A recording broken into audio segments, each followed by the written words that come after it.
Dear Pats Nation, we are back. It's your boy, Toronto's pride and joy, Ray Rout. And as I mentioned last week, I am in beautiful Halifax, Nova Scotia today. So Mike and I are unable to jump on and do the Dear Pats Nation live cast as we used to do on Monday night. So we both agreed to put together a short video each that I would splice together. And we would post tonight talking about the Patriots' tough game against the Cincinnati Bengals yesterday. And it was a game that I thought the Patriots were going to go in. Honestly, no Joe Burrow, no Jamar Chase. I thought the Patriots were going to go in and they were just going to roll them. It was a little bit tougher. The Patriots seemed to come out half asleep, sort of got it together, put 17 unanswered points. Second half was rough, but they still walk away with the win. And sometimes a championship team has to have some of these bad games.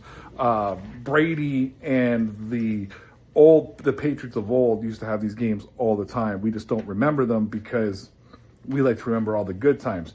Now, more concerningly is the Patriots' left side of their offensive line. Obviously, Will Campbell, I think it was reported today, he's got an MCL sprain. That's a tough loss. And of course, their guard goes, their Wilson goes out as well.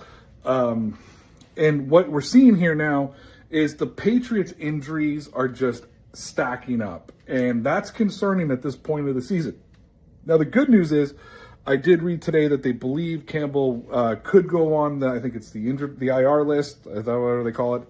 Miss 4 games, be back in time for the postseason. So we'll keep an eye on that. Hopefully that's the way it all kind of shakes itself out. But I think, to me, deep down, this Patriots team is playing, with house money for what we expected out of them this season. And I'm going to sound like a broken record because I've talked about that before. The fact that they've got 10 wins right now because of the bye. They're sitting on the top of the AFC. And what more could we ask for? They're going to have these tough games. They've got a couple of tough games coming up. Obviously, they still got to play Baltimore. They got to play Buffalo. They got to play the Giants, who looked somewhat capable. We saw that yesterday in their overtime loss. But they got to slow down these injuries. And I know there's nothing you can do to slow down the injuries. You can't make those MCLs tougher. Stuff happens. And I want to address this right here. And it's been a long time since I've had something to say to Mr. Ben Volen.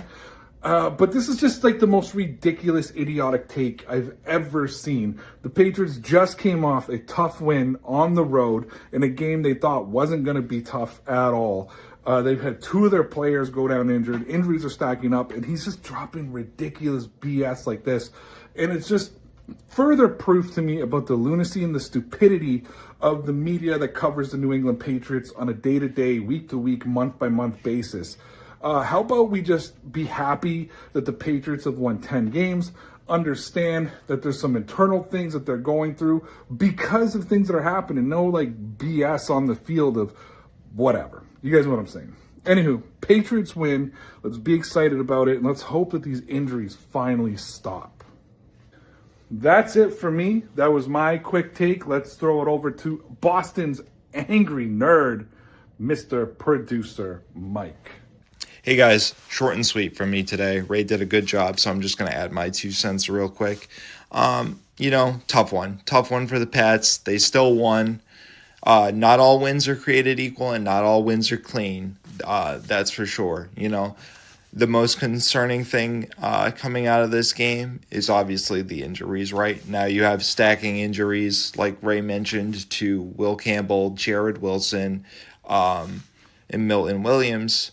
We're going to see in the next couple weeks now how Vrabel can rally this team and build some resiliency, because I think they got caught a little flat-footed here. I'm not sure if they looked past Cincinnati or if Cincinnati had a little bit more motivation with how wide open the AFC North could potentially be. But that being said, I think it's going to be a good opportunity for Mike Vrabel to look at his team and say, guys, we've got to focus. We've got to batten down the hatches. We've got to get better at goal line, right? You have 5 attempts on the goal line there and basically can't move the ball less than a foot.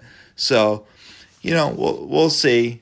I have faith. I have faith that they're gonna find a way to do this, and we'll talk more next week after that Giants game. But they've got a tough slate ahead of them. The Giants are a scrappy team. Buffalo and the Ravens are playoff contenders, and the Jets and the Dolphins I don't think are going to give you any breaks with how the Patriots have been talked about this season. All of those teams will look to knock you off your pedestal. So anyway, that being said, have a good week. Have a good Thanksgiving out there, and again, we'll see you next week.